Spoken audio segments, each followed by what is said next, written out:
اور امام علی مقام امام حسین رضی اللہ تعالی نے آئے مبارکہ کے اس حصے پر کما حقہ عمل کر کے دکھایا اور صبر کرنے والوں کو فرمایا بشارت دے دو۔ کس بات کی بشارت؟ کہ جب انہیں کوئی مصیبت پہنچتی ہے تو ان کے زبانوں سے جاری ہوتا ہے انا للہ و انا الیہ مجید کی آیات کا مفہوم امام علی مقام امام حسین رضی اللہ تعالی عنہ کے کردار سے آپ دیکھیے، قرآن پاک میں ارشاد فرمایا گیا وَلَنَبْلُوَنَّكُمْ بِشَيْءٍ مِّنَ الْخَوْفِ وَالْجُوعِ وَنَقْصٍ مِّنَ الْأَمْوَالِ وَالْأَنفُسِ وَالثَّمَرَاتِ وَبَشِّرِ الصَّابِرِينَ الَّذِينَ إِذَا أَصَابَتْهُم مُّصِيبَةٌ قَالُوا إِنَّا لِلَّهِ وَإِنَّا إِلَيْهِ رَاجِعُونَ۔ تو اللہ تعالیٰ نے ارشاد فرمایا اے ایمان والو، ہم ضرور بھی ضرور تمہیں آزمائیں گے، تمہارا امتحان لیں گے۔ کس چیز کے ساتھ؟ بِشَيْءٍ مِّنَ الْخَوْفِ وَالْجُوعِ، خوف اور ڈر کے ساتھ، اور جو بھوک کے ساتھ، اور وَنَقْصٍ مِّنَ الْأَمْوَالِ وَالْأَنفُسِ، اور مالوں کی کمی کے ساتھ، جانوں کی کمی کے ساتھ، وَالثَّمَرَاتِ، اور جو پھل ہیں ان کی کمی کے ساتھ جو ہے تمہیں آزمائیں گے اور تمہارا امتحان لیں گے۔ کتنے امتحان خوف کے ذریعے ہوئے اور کتنے امتحان جو ہے وہ بھوک کے ذریعے بھی ہوئے ہوں گے، مالوں اور جانوں کی کمی کے ذریعے بھی ہوئے ہوں گے، پھلوں کی کمی کے ذریعے بھی امتحان ہوا ہوگا۔ آپ دیکھیں میدان کربلا وہ میدان ہے کہ کائنات کی تاریخ میں وہ کون سا واقعہ ہے جس میں سارے امتحانات اکٹھے ہو گئے ہوں، سارے امتحانات جمع ہو گئے ہوں۔ مختلف امتحانات مختلف لوگوں پر آتے ہیں، کسی پر خوف اور ڈر ہوتا ہے تو کسی پر جو ہے بھوک ہوتی ہے، مفلسی ہوتی ہے، اور کہیں جان جانے کا خوف ہوتا ہے۔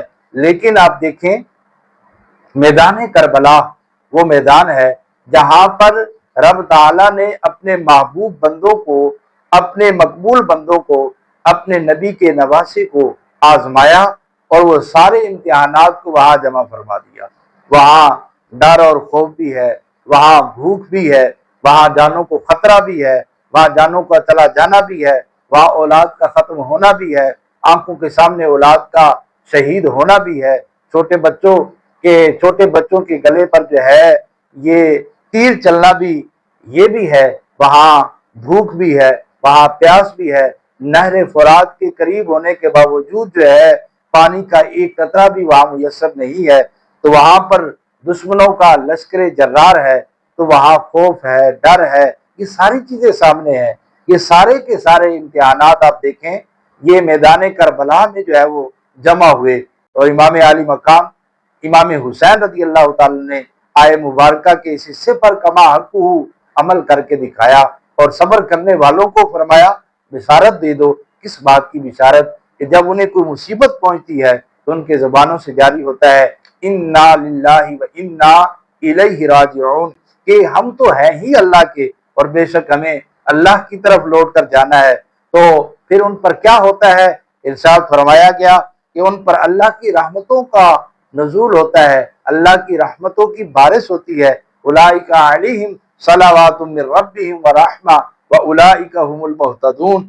تو فرمایا یہی وہ لوگ ہیں جن پر ان کے رب کی طرف سے درود نازل ہوتے ہیں، رحمت اترتی ہے، اور یہی وہ لوگ ہدایت پانے والے ہیں۔ تو امام علی مقام امام حسین رضی اللہ تعالیٰ عنہ آپ کے ساتھ شہید ہونے والی جو ہستیاں ہیں ان پر رب تعالیٰ کی طرف سے درود اتریں، جن پر اللہ کی رحمت اترے، اور جو دنیا والوں کے لیے نہ صرف مہتدی ہیں بلکہ دنیا والوں کے لیے ہادی بن کر اور دنیا والوں کے لیے وہ پیشوا بن گئے ہیں۔